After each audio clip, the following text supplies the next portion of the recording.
Após o anúncio dessas taxas sobre produtos brasileiros, a China saiu em defesa do Brasil. A chancelaria chinesa disse que sempre se opôs a iniciativas que sobrecarregassem um conceito de segurança nacional e sempre defendeu que guerras comerciais e tarifárias não têm vencedores e que o abuso de tarifas não interessa a ninguém. Você, Dávila, o Beraldo, inclusive, disse que o Brasil correria para os braços da China ou que sentaria no colo da China caso essa taxação de fato entrasse em vigor.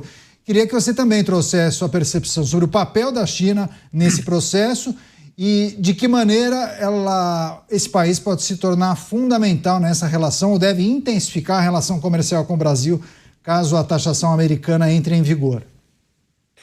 Canhato, o Beraldo já tocou nesse ponto com muita propriedade. Vai aumentar a dependência do Brasil da China, não só na importação e exportação de produtos, mas principalmente em questões estratégicas. A China já domina hoje o investimento em energia no Brasil, em infraestrutura, e agora quer fazer justamente essa famosa ferrovia de ligação com o Pacífico pelo Peru. Então, que é um projeto prioritário daquele grande projeto chinês chamado a Rota da Seda, né? É exatamente isso que eles querem fazer, fazer com que o Brasil cada vez mais dependa da infraestrutura da China, e também um jeito de não ter retaliação contra a China, porque senão a China hoje controla aqui dentro de casa, não é que controla o mercado, a tarifa, não, vai controlar aqui mesmo. Então, esse é um enorme problema. Agora, a China, na declaração feita pelo seu chanceler, ela está correta nisso aí, né? Ela não prega isso, a palavra está correta, mas ela não vive isso, tá certo? Então, mas a verdade é que é isso mesmo. Desde Adam Smith, a teoria econômica de mercado mostra que os países devem se especializar em produzir aquilo que elas têm vantagem comparativa. Esse é o fundamento da ordem econômica capitalista. Cada país se especializa naquilo que ele tem vantagem comparativa. Então, políticas tarifárias acabam com essa lógica. É a volta de uma mentalidade mercantilista, que tudo tem de ser produzido domesticamente. Isso significa que os produtos vão ficar mais caros e de pior qualidade, porque nenhum país do mundo, nem mesmo os Estados Unidos, pode ser bom e competitivo na produção de todos os bens e serviços demandados pelo mercado. Ninguém. Isso é impossível. Então, a perda de competitividade, o financiamento subsidiado de bens e serviços, o país acaba não tendo capacidade para competir. E isso é um desperdício de dinheiro público, encarece o produto para todos os seus habitantes, e isso faz com que a economia fique mais ineficiente, caia a produtividade e você tenha produtos de pior qualidade e mais caro. Então, essa foi a atitude de Donald Trump. Ele destruiu o bem mais valioso que os Estados Unidos construíram nos últimos 80 anos.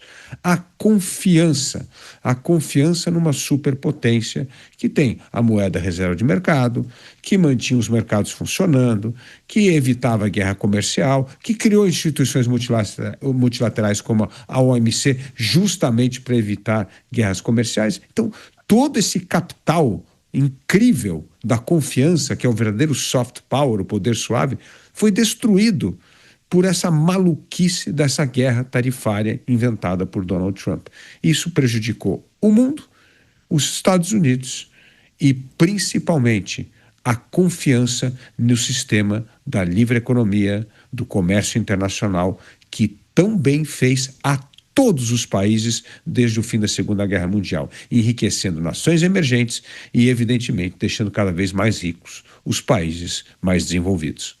Agora, Beraldo, se o Brasil enfraquece, enfim, por N razões, mas principalmente após a manifestação de Donald Trump, se o Brasil enfraquece a relação comercial com os Estados Unidos, que é o segundo parceiro comercial do Brasil, ele aumenta a dependência da relação comercial com a China, né?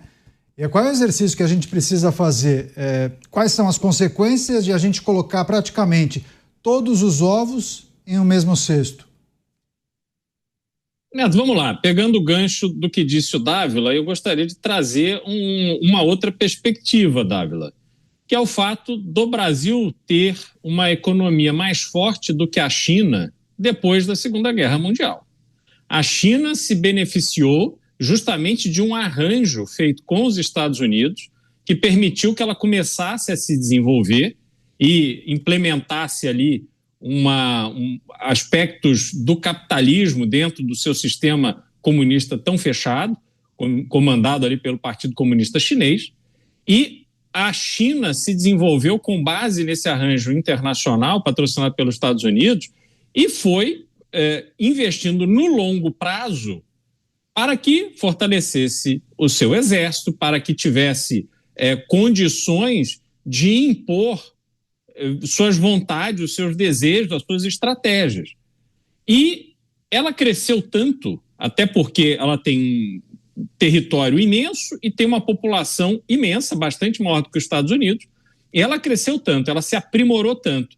Hoje a China consegue fazer um desenvolvimento tecnológico, até porque investiu muito na educação dos seus jovens, mandando seus estudantes para as melhores universidades do mundo, já isso muito bem controlado. Então os estudantes vão, estudam fora, eles voltam, trazem esse conhecimento para dentro da China, e ela foi avançando e hoje ela está aí realmente surpreendendo numa série de setores. É só nós pegarmos carros chineses produzidos há 20, 30 anos e olharmos os carros chineses produzidos hoje. São carros de muito melhor qualidade, uma qualidade comparável com carros produzidos em outros lugares tradicionais da indústria automobilística. Então, a China hoje é um ator diferente do que era no passado. E os Estados Unidos precisa reorganizar essa dinâmica mundial para que ele se preserve. Ele não poderá ficar simplesmente assistindo um outro país da importância da China e tomando o seu espaço e não fazer nada. Isso é um erro para os Estados Unidos. Portanto, essa forma de agir de Donald Trump, que muitas vezes é truculenta, ela é confusa, ele anuncia, depois ele volta atrás, mas ele está, de alguma forma, trazendo todo mundo para a mesa de negociação e tentando negociar condições mais favoráveis aos Estados Unidos. E ele está conseguindo isso, ele está melhorando esse cenário no longo prazo. Agora, isso causa turbulência, isso no curto prazo tem perdas muito expressivas, mas eu vejo que no longo prazo os Estados Unidos vai se fortalecer. O Dávila falou ontem aqui, né, as plantações de laranja na Flórida, que é um lugar muito tradicional, sempre foi muito tradicional de plantação de laranja, elas acabaram e tal, muito em razão, enfim, da mudança de foco, questão imobiliária e tal. Mas, quem sabe, o objetivo é justamente resgatar a plantação de laranja da Flórida? Não sei. Então, enfim, os Estados Unidos têm a sua estratégia e ele está defendendo os seus interesses. E a gente precisa olhar isso com respeito e não ficar de bravata, não ficar simplesmente apontando o dedo e criticando. Tem coisas muito maiores em jogo do que simplesmente essa dinâmica mesquinha que a gente vê da política brasileira. O Beraldo mencionou o avanço, né, da indústria chinesa, especialmente a automobilística. Recentemente, a China, uma empresa chinesa, ultrapassou uma empresa norte-americana e se tornou a maior vendedora de carros elétricos do mundo. Detém uma tecnologia fora do comum, produz carros de altíssima tecnologia e conseguiram obter naturalmente esse status vendendo para mercados muito importantes, inclusive mercado norte-americano e o brasileiro também, além de muitos países da Ásia naturalmente, e o mercado europeu.